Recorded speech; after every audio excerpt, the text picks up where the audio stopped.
Кабыз – самый древний в мире смычковый струнный инструмент. Он был создан тюркскими племенами в незапамятные времена.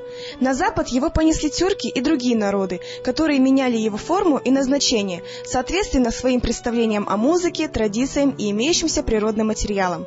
Но казахский кабыз сохранил самые древние черты. Игре на этом древнейшем инструменте обучают в школе искусств имени Газизы Жубановой.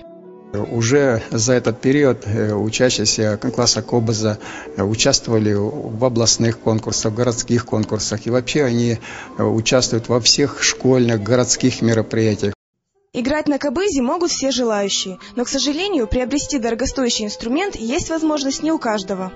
Результаты хорошие, но у нас проблема единственная та, что инструменты, серийный выпуск, некачественные инструменты, а чтобы заказать хороший инструмент, нужны наличные средства. По наличному расчету мы не можем приобрести.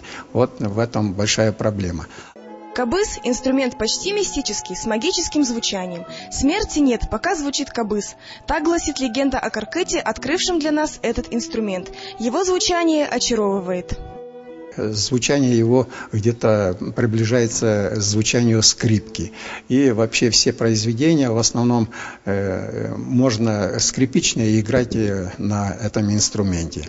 В классе кабыза школы искусств имени Газизы Жубановой с детьми работают только профессиональные, квалифицированные педагоги.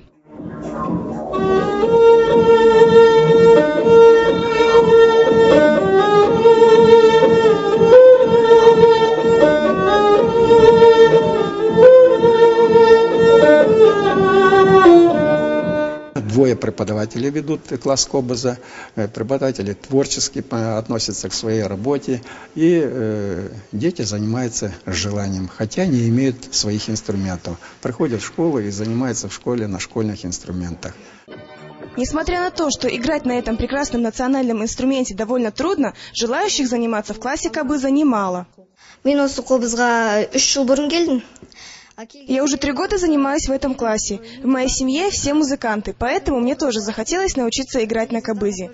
В первый раз я услышала кабыз по телевизору. Мне очень понравилось, и я начала ходить в этот класс. Звук кабыза очень удивительный. В классе кабыза занималась моя старшая сестра. Я пришла в этот класс по ее примеру. Хоть освоить его и сложно, играю я уже достаточно хорошо.